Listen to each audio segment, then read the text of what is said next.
Com a Leão Tour, o cliente não é apenas mais um passageiro. Nossa marca mais forte é o atendimento personalizado. Dos itinerários mais longos a viagens mais curtas, a Leão Tour oferece os destinos mais diversos, aconchegantes hospedagens e roteiros de entretenimento que cabem no seu orçamento. Se viajar é um prazer, com a Leão Tour, este prazer não tem limites. Acesse leãotourmilhas.com. Olá, muito boa noite, seja bem-vinda, seja bem-vindo, pode chegar. Programa Brasil Nordeste já está começando e hoje, quinta-feira, 25 de março, você sabe que dia é hoje? Um dia muito importante para o nosso Brasil. Hoje, então, estamos comemorando a primeira Constituição do país, que aconteceu em 1824. Já estamos na 8ª Constituição do Brasil, a última foi promulgada em 1888 por Ulisses Guimarães. Muitos dizem que é uma Constituição moderna, mas, na minha opinião, falta melhorar, viu? Tem que deixar um pouco mais moderna, dá para alterar alguns itens e a gente avançar nesse quesito, né? Vamos então aos nossos destaques de hoje. E o médico Marcelo Queiroga deu a primeira entrevista coletiva como novo ministro da Saúde. Vamos mostrar a situação difícil dos artistas em meio à pandemia. E teremos uma entrevista especial com o advogado da Bahia, Diego Castro. Essas e outras notícias a partir de agora.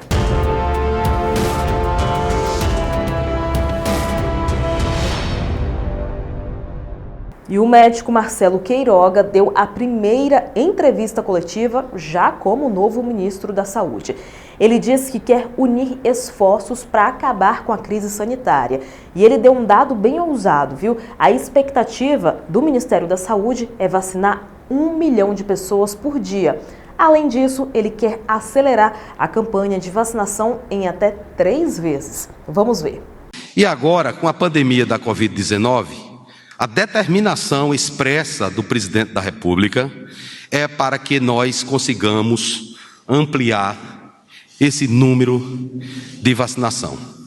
Nós temos condições de vacinar muitas pessoas. Atualmente, nós vacinamos 300 mil indivíduos todos os dias.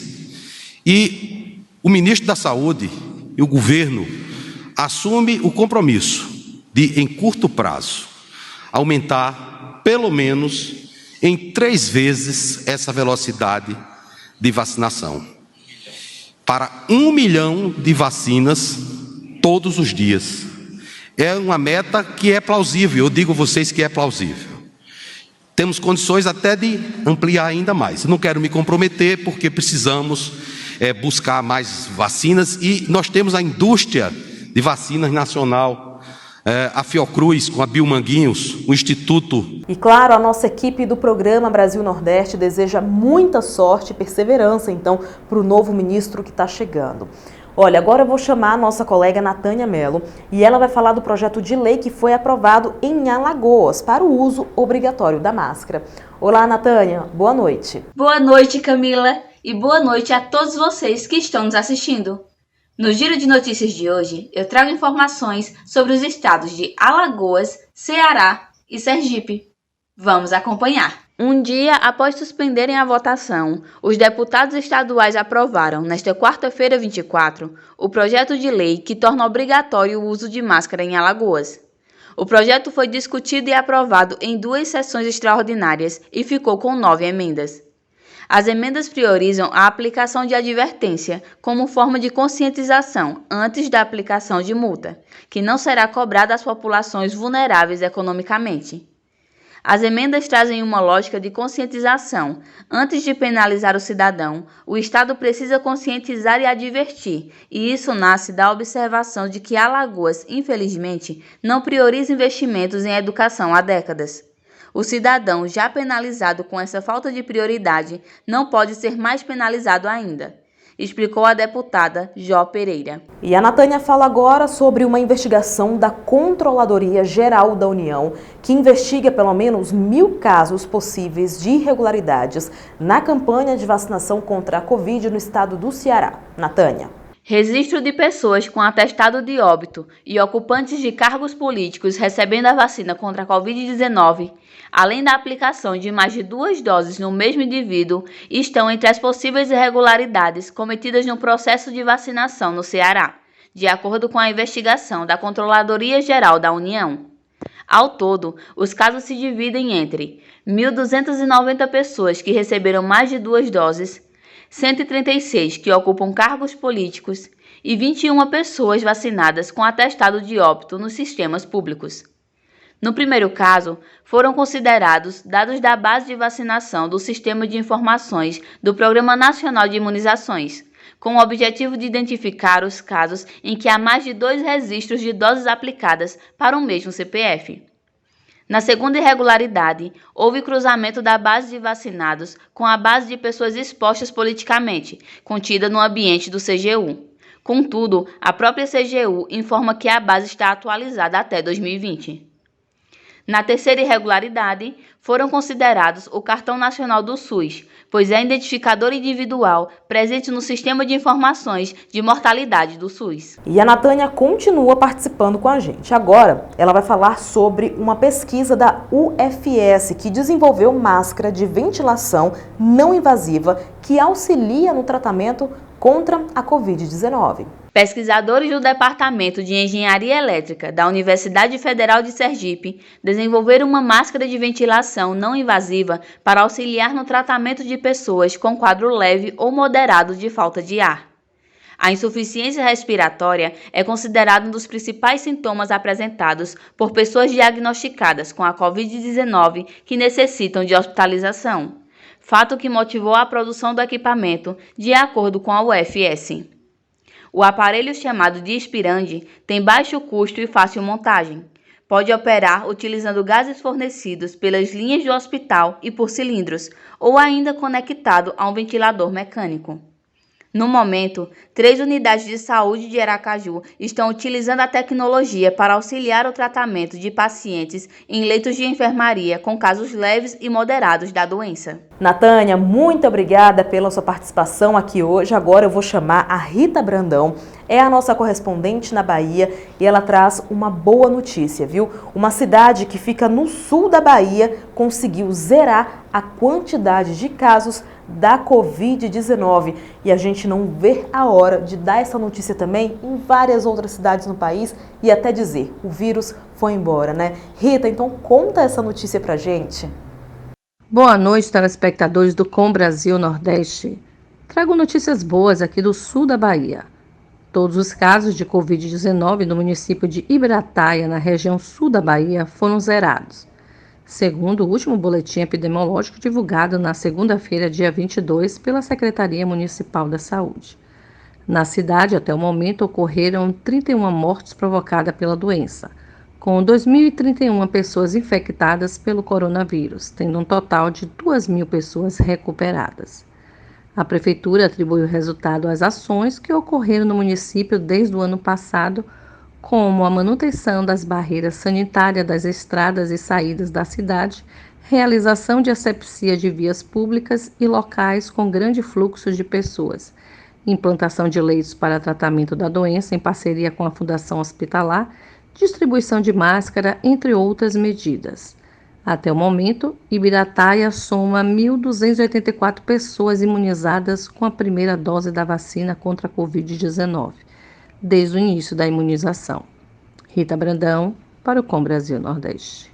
Seguimos com a participação da Rita Brandão e ela fala agora o seguinte, olha só, o secretário de saúde lá da região disse que quer dar boas notícias aos comerciantes quando a taxa de ocupação dos leitos de UTI estiver em 80%. Rita. Dando continuidade à cura da Covid-19, aqui em Salvador, Léo Prates fala em dar boas notícias ao comércio quando a taxa de ocupação de UTI chega a 80%. O secretário de Saúde, Léo Prates, se mostrou confiante com os novos dados epidemiológicos sobre a pandemia do novo coronavírus. Diz o secretário: a atenção primária começa a sentir diminuição do número de atendimentos. No auge dessa segunda onda, que foi uma quinta-feira, foi o pior dia da minha vida. Nesse dia, 149 pessoas esperavam a regulação na UPA às 6 horas da manhã. Hoje, amanhecemos com 38. Número alto, mas bem menor do que dias atrás. Sobre o alto número de ocupação dos leitos de UTI, Léo Prates explicou. Não tivemos queda na UTI porque havia uma fila muito grande que está sendo consumida pelo fluxo da regulação. Semana que vem chegamos a 83% de ocupação em UTI. Quando atingirmos aos 80%, certamente poderemos dar boas notícias para o comércio de Salvador. Rita Brandão, para o Com Brasil Nordeste. Vamos para uma rápida pausa, um intervalo comercial bem rapidinho. Enquanto isso, pega o seu celular, manda mensagem pra gente, o telefone tá aparecendo aqui na sua tela. E ó, fica aí, viu? Não sai daí não. No próximo bloco tem uma entrevista especial com o advogado Diego Castro. Voltamos já.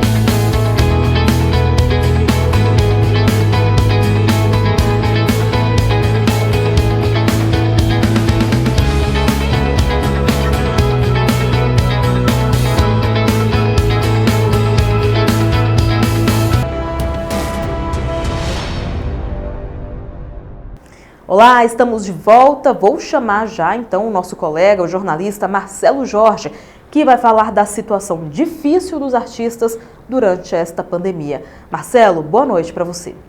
Olá, muito boa noite, Camila, muito boa noite a todos que assistem o Brasil Nordeste na TV Com Brasil, no canal 28 da Sky ou Oi TV e também no nosso canal no YouTube, Brasil Nordeste Oficial. Olha, em meio a essa pandemia, infelizmente essa é a pauta que a imprensa tem para repassar.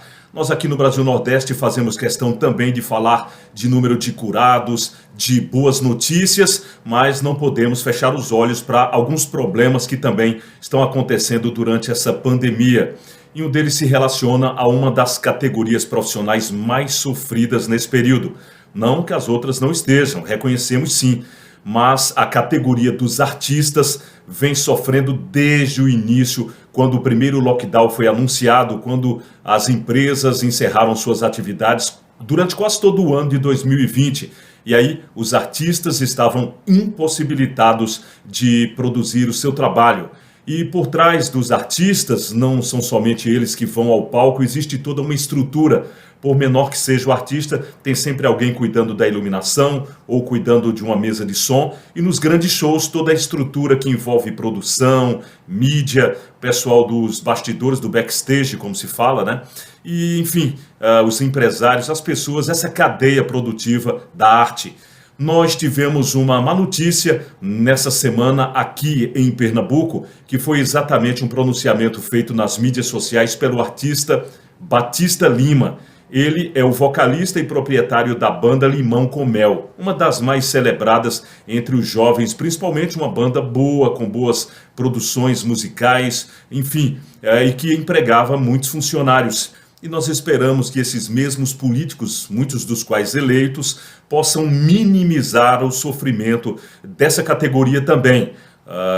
O Ceará, e nós demos esse exemplo essa semana aqui no Brasil Nordeste, encampou uma ideia muito interessante. O Estado, ele liberou que supermercados, postos de combustível, farmácias, enfim, esses serviços considerados essenciais pudessem contratar artistas para fazerem apresentações tipo pocket show dentro dos estabelecimentos, naturalmente guardando todas as precauções e os protocolos de segurança contra o Covid.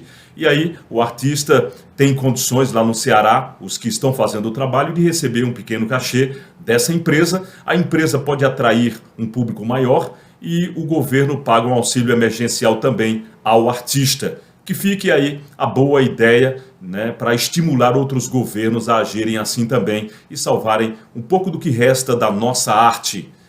Para todos, uma excelente noite, apesar de tudo, e nós continuaremos aqui colhendo informações. Umas são boas, outras nem tanto, mas todas necessárias para o enriquecimento do conhecimento da nossa audiência. Boa noite, Camila, toda a equipe Brasil Nordeste. Eu sou Marcelo Jorge e estou em Pernambuco na Rádio Brasil Nordeste.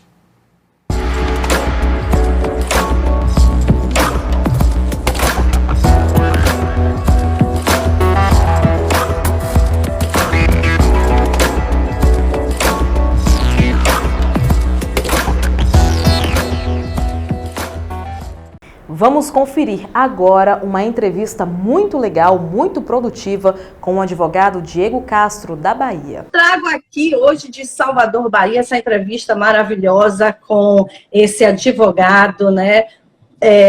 Ele é advogado constitucional de direitos internacionais, Diego Castro, e diretor aí de dois grandes movimentos, né, no Brasil e aqui na Bahia, que é Direita Bahia e Direita Brasil. Nossa, quanto poder, hein, Diego?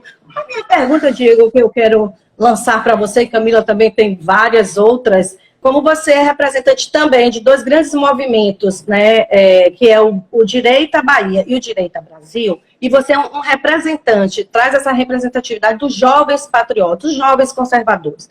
Quais são suas maiores dificuldades em que você reside, você é soteropolitano e você reside em um estado no qual é uma grande luta aí, né, e porque é um estado no qual o governo é um governo de esquerda, é o PT, e você traz esse lado todo de direita. Então, quais são suas maiores dificuldades em liderar, na verdade, esses seus movimentos?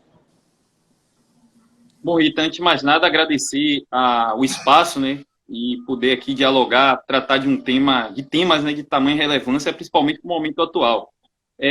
Rita, os desafios são enormes, né? Primeiro, a questão cultural. Nós, como vimos uma linha filosófica totalmente distinta com a qual o nosso Estado esteve há cerca de, podemos dizer, de 30, 40 anos ideologizado, e aqui eu parto para um argumento mais duro, eu digo que alienado mesmo do ponto de vista educacional e cultural. A nossa tarefa, o nosso desafio é de praticamente reinventar a roda, né? Colocar a nossa consciência conservadora o melhor, né? Abrir os olhos para as nossas bandeiras, os nossos princípios, né? Não tem sido nada fácil, porque o trabalho é um trabalho, como eu falei, cultural, e quando nos remete a fazer um trabalho cultural, a gente trata de opiniões formadas com pontos de vistas totalmente imutáveis. Então, para mudar esse tipo de pensamento e mudar essa consciência crítica formada, né, por grande parte desse público, que é a maioria hoje na Bahia, é uma tarefa, eu digo, de desbravamento, mas que com muito cuidado e muita prudência nós vimos crescimentos aí positivos, né, nesse trabalho. Nós estamos vendo uma mudança nesse tipo de consciência, levando a verdade, que é o princípio da nossa filosofia conservadora. Levar os nossos valores, que emanam dos direitos fundamentais da condição do ser humano. Quais valores são esses? A liberdade. Liberdade de empreender, liberdade de expressão, liberdade de religião, de crença, de culto. A defesa da propriedade privada, que são condições sem a qual nenhum ser humano pode ter uma vida digna, né? E, acima de tudo, a nossa fé, que é o principal balizador cultural de qualquer contexto, Rita. Agora, Diego, você, além de ser especialista em direito constitucional, especialista também em direito internacional, você é presidente de dois grandes movimentos, né? Direita Bahia e Direita Brasil. Conta um pouquinho para a gente sobre esses movimentos, a diferença que eles têm feito, que eles têm feito no país, né? A gente sabe que os movimentos são muito importantes para dar força às pautas, principalmente agora nesse período de pandemia. Perfeitamente. Bom, eu pessoalmente já venho uma militância aí eu tenho hoje 28 anos de idade, estou nessa luta aí há cerca de 10 anos, né? O meu trabalho mais foi de bastidores, apesar dessa cara aqui muito nova, mas já estou chegando lá na casa dos 30 daqui a 2 anos. Mas é um trabalho de anos, né? O movimento Bahia Direita mesmo, conseguimos consolidar a partir do ano de 2017, final de 2016, 2017, né? No qual, inicialmente, era uma página, né? E o amigo de infância meu, Murilo, criou. Murilo Ramos, que também é coordenador do Bahia Direita, e aproveito aqui para dizer que, além de mim, esse movimento tem 3 coordenadores, que é o Alexandre, o Micael e o Murilo, né? E de lá, esse trabalho de militância que eu já fazia nas ruas, juntando com esse trabalho de rede social que o Murilo teve a ideia de fazer, a gente sentou e disse, olha, Murilo, vamos levar isso para o campo prático, vamos fazer um movimento de rua mesmo, e também não deixar de lado o trabalho de rede social, vamos. E daí, foi assim, uma coisa que eu digo de Deus, né, essa nossa união. O Alexandre, que já era meu amigo também, já fazia trabalho através dele, através de mim, ele conheceu o Murilo, que através dele conheceu o Micael, e eu conheci o Micael, que já conhecia o Alexandre, e assim a gente se juntou e começou a trabalhar com... Exatamente. E começou a trabalhar com esse movimento nas ruas, né? Levando essas nossas bandeiras, né? Fazendo esse trabalho de conscientização, principalmente pela rede social, que é um canal hoje de comunicação direta com o público, é a mensagem rápida, é a mensagem ali instantânea, né? E que tem surtido efeitos muito promissores e que nos deixa bastante esperançosos. Nós também não ficamos adstritos a esse trabalho de somente redes sociais, militância de rua, que é importante para você exercer a soberania popular, que a soberania popular é o principal poder constituído aí, ou melhor dizendo, é o principal poder abstrato que um povo tem nas mãos e que, sabendo utilizar, ele pode gerar grandes mudanças, mas também do ponto de vista formal, nós temos aí trabalhos consolidados. No ano de 2020 mesmo, nós propomos um plano de socorro socioeconômico em virtude desses efeitos da pandemia dentro do Poder Legislativo Municipal. Lamentavelmente, isso foi desidratado e aprovado de uma forma bem aquém do que a gente esperava pela Câmara Municipal. E durante os anos de 2018, 2019 e 2020, fomos a Brasília, né, em diversas agendas, buscar recursos e projetos e ações que coadunam diretamente com os interesses da nossa terra, do nosso estado, na Bahia, né? E isso entrelaçando em todas as áreas, a saúde, a educação, no esporte. Recentemente tivemos no Ministério da Cidadania, na Secretaria Nacional de Esportes, buscando alternativas para resolver esse problema da ociosidade da nossa juventude em virtude da pandemia. E a nossa missão é essa: conscientizar, representar os anseios desse público que espera de nós, está na linha de frente desse embate, porque sim, querendo ou não, é um embate, essa luta que a gente trava principalmente dentro dos bastidores da política, e fazer, na melhor maneira possível, o nosso papel de líderes e representantes de um determinado segmento. Diego, você está crescendo tanto com esses seus movimentos, né? E levando tanto esse legado aí para o Brasil inteiro, que está chamando a atenção de várias autoridades, chamando a atenção de pessoas, de oposições, ao ponto de Rodrigo Maia entrar na sua live para comentar algo ou para só ouvir. Me diga aí o porquê dessa participação aí em uma live de um soteropolitano, dono de 2 movimentos, um advogado, e Rodrigo Maia, de repente, aparece na sua live. Qual foi o recado que você deu a ele, Diego? Diego, eu soube que foi quente esse recado, hein? Bom, Rita, para minha surpresa, né, eu estava numa live com um amigo lá do Pernambuco, né, que foi secretário de governo, onde a gente estava tratando justamente das características gerais desse lockdown na Bahia e em Pernambuco. E, de repente, apareceu o Rodrigo Maia, uma figura a quem eu já tinha tecido duras críticas em relação à sua postura, que desagradou a todo brasileiro de bem na condição da presidência da Câmara. E eu fui bastante empático, foi ali meio que um desabafo. Eu pedi que ele tomasse vergonha na sua cara e se preocupasse com o Brasil, não com seus próprios interesses.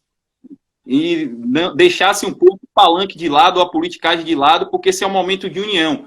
A minha crítica mesmo, que eu faço pontual ao Rodrigo Maia, é que ele hoje só atrapalha, como parlamentar que sentou na cadeira de presidente da Câmara, que conhece o parlamento muito tempo, né? Até de forma contestável as suas reeleições, né? Não previstas, inclusive no texto constitucional, nem no regimento interno, conseguiu manobrar jeitinho brasileiro. Quase com um jeitinho brasileiro e proceder com quase 3 mandatos, né?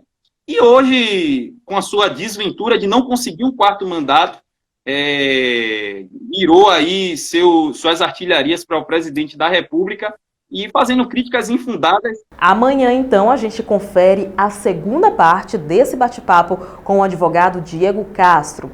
E olha só, agora eu quero te fazer uma pergunta. Você conhece ou já ouviu falar na maior muralha do mundo? Provavelmente você vai dizer China, né? Mas olha, não é não, viu? Ficou curioso agora? Eu também, mas quem vai revelar isso pra gente é o professor Altair Maia, amanhã no quadro Parla África, você não pode perder, tá muito legal. Parabéns para Bagre, na Paraíba, Caçador, em Santa Catarina e Freixeirinha, no Ceará. Mais uma vez, então, parabéns a todas essas cidades. Hora de conferir o que os governadores do país publicaram em suas redes sociais. A Natânia Mello fala da região Nordeste. Olá, Camila.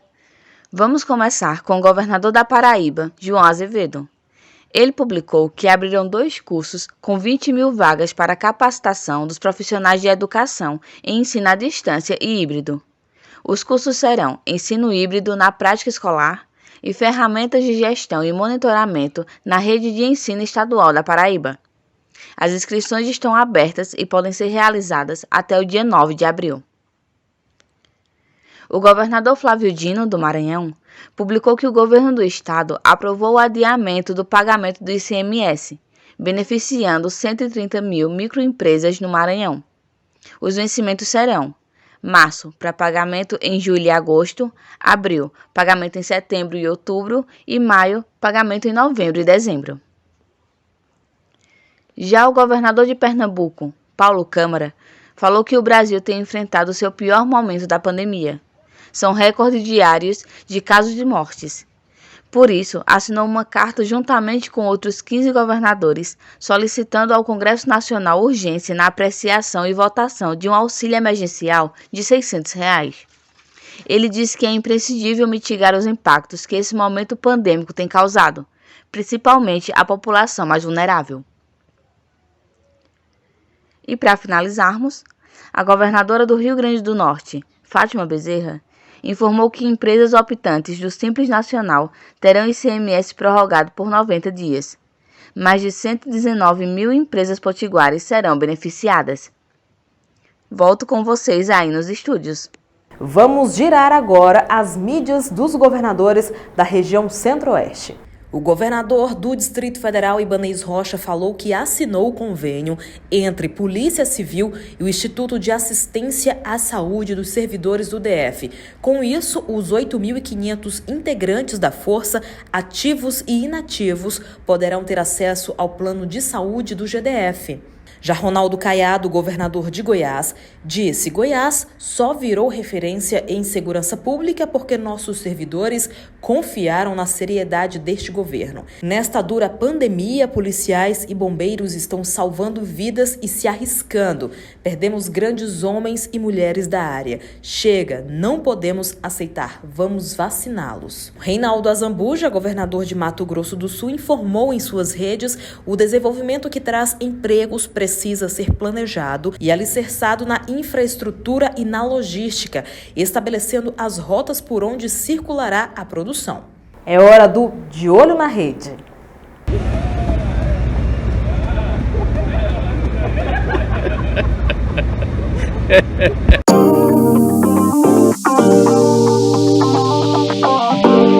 Vai!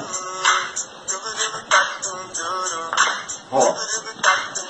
Dois. Vai. Tá vendo hoje, hein? 3. Bom dia.